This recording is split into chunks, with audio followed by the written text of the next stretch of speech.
Simon fumbled with the doorknob for a few frantic seconds before flinging it open, running through and slamming into a front porch post. The impact forced a stream of deep red phlegm, rippling from the corner of his mouth to snap free and fly end over end into the cold Dresden night. He whipped his head left and right with eyes popped wide, searching every inch of dark street before him.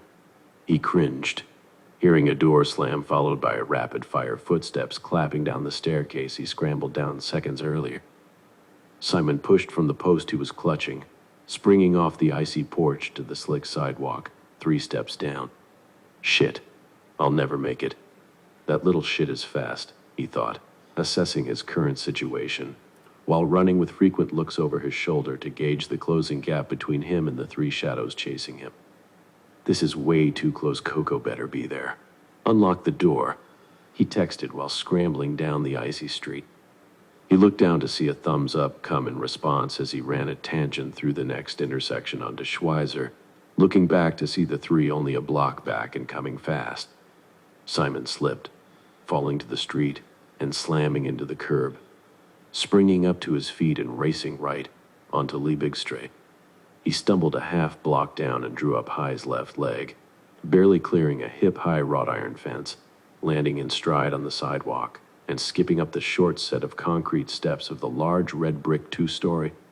Simon tugged and turned at the door handle, but the knob didn't turn or the door budge. Fuck, he yelled, feeling an urge to run but not sure where to as he pounded his fist on the door. He looked back to see the 3 chasing him ease over the fence and step casually to the foot of the stairs. Come on, Simon, my friend, let's go, the smallest of the 3 urged Simon, waving with his hand and a pull of his head for Simon to give up. Walk down the steps and come with them. Even though the man had the build of a 12-year-old boy and was only a couple heads taller than the fence he stood in front of, Simon knew he was dangerous. And he was painfully aware from first-hand experience that he would use the pistol he carried with little to no provocation. Hey, fellas, I'm going to get you your $300,000. I just need a few days, Simon said while continuing to pull at the door handle. I know you will. Now let's stop making a scene here, go back to the house, and talk about this. It's cold out here. The larger of the 2 big men started stepping up the stairs, the girth of his giant chest and biceps evident as the muscles' contours bulged out, stressing the seams of his sweatshirt to their limit. He was 3 steps away and about to grab Simon when the door opened, and a young woman poked out her head.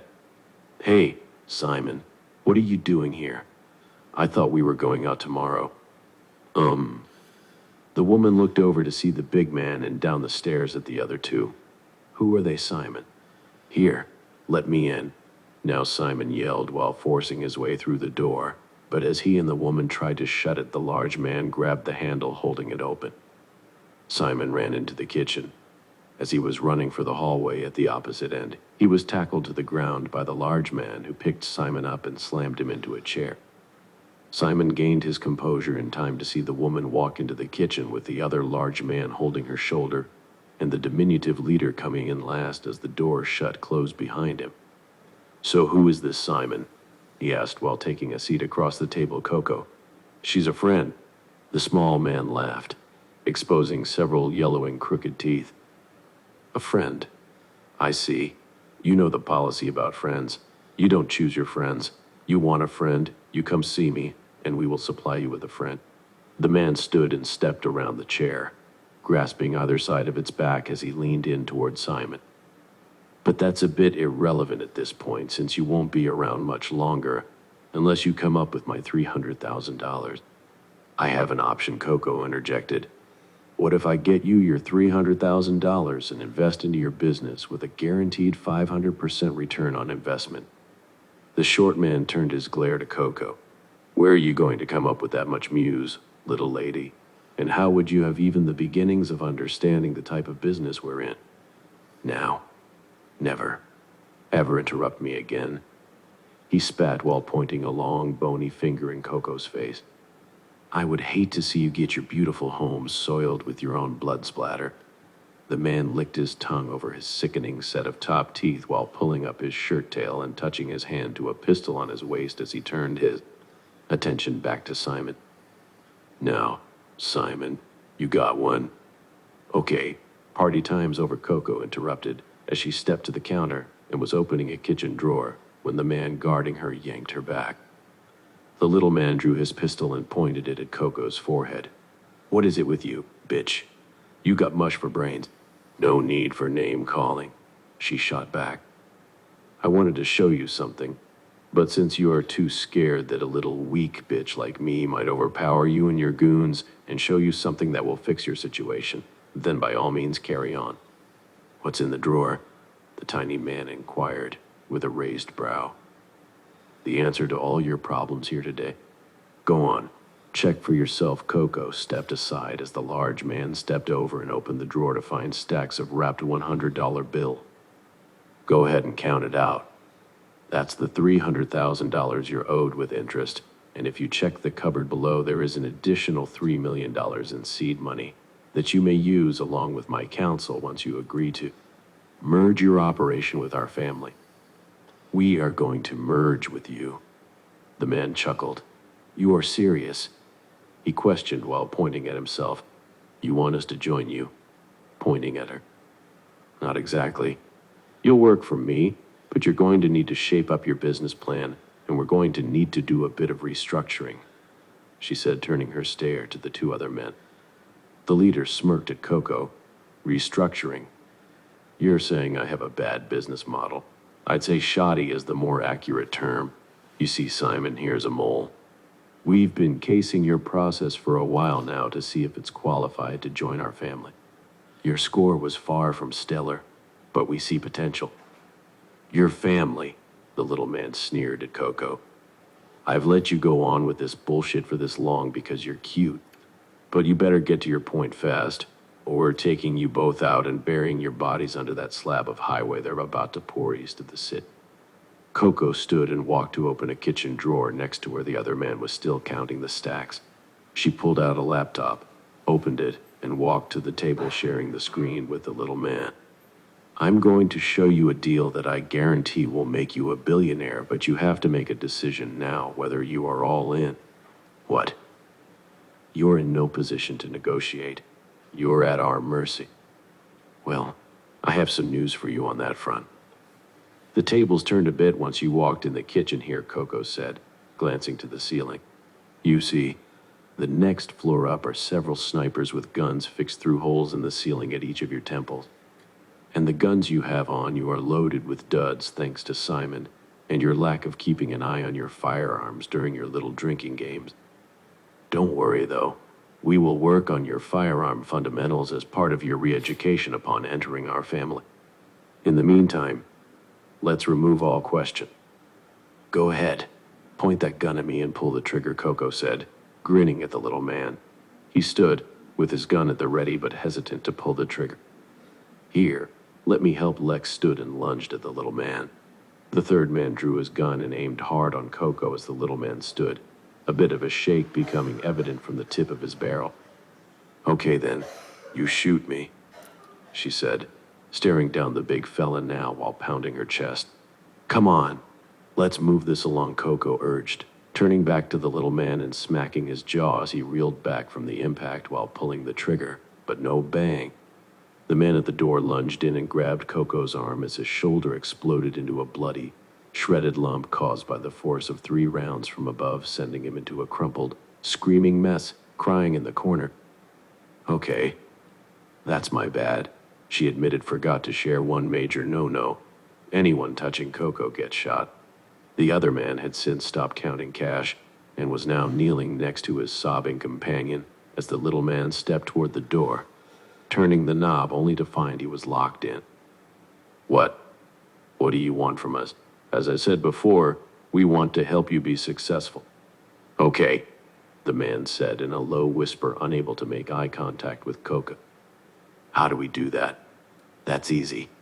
You take this $300,000 Simon owes you, she said, pointing to the top drawer. We invest another $3 million into you, she said, pointing now at the bottom cupboard. And all you need to do is merge your business into our family. And as long as you remain loyal to the family, you and your friends here will be very rich.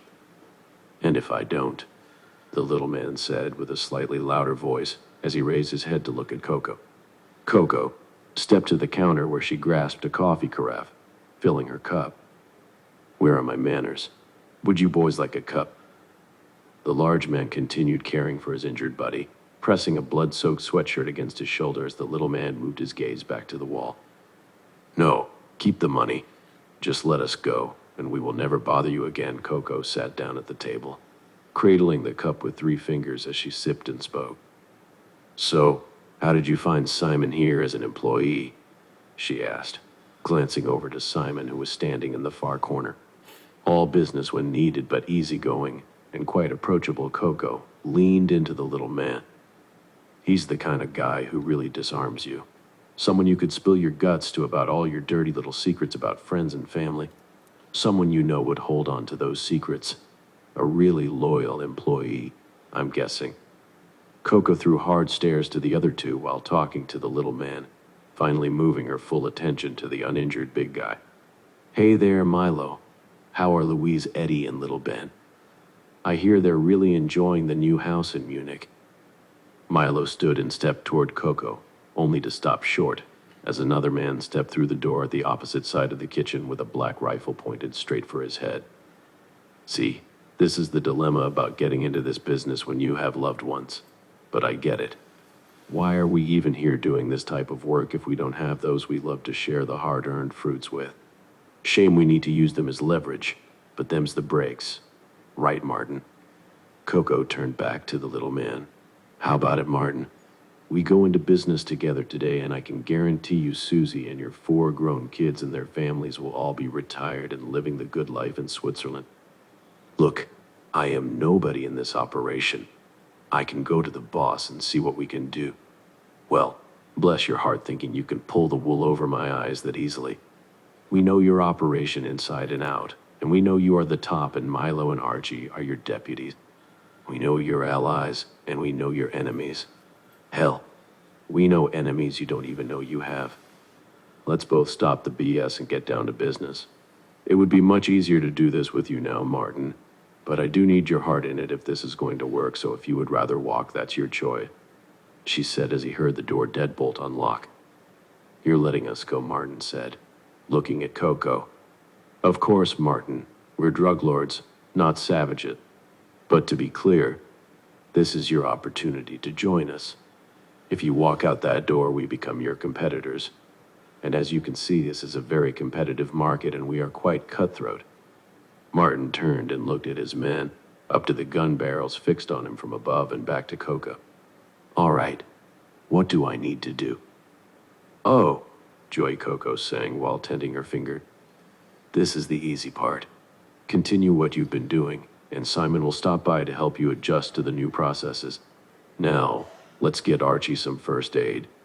The man with the rifle ran out of the room, returning moments later with a box he opened and started cleaning Archie's wound. With him properly bandaged, Coco saw the 3 out the front door, waving to them as if they were old friends leaving after a party. She stepped back inside to the kitchen where Simon and the gunman were sitting at the table talking. No fucking way, exclaimed the gunman. They bought the whole thing. I cannot believe it. Easy now, Cleet. This is just the beginning, Coco stressed. We have a long way to go to take over the drug corridor between Berlin and Moscow. We made mistakes here we need to learn from. The bigger the cities, the more complex the operations. Continue to expose and exploit weaknesses. We do that, and we're golden.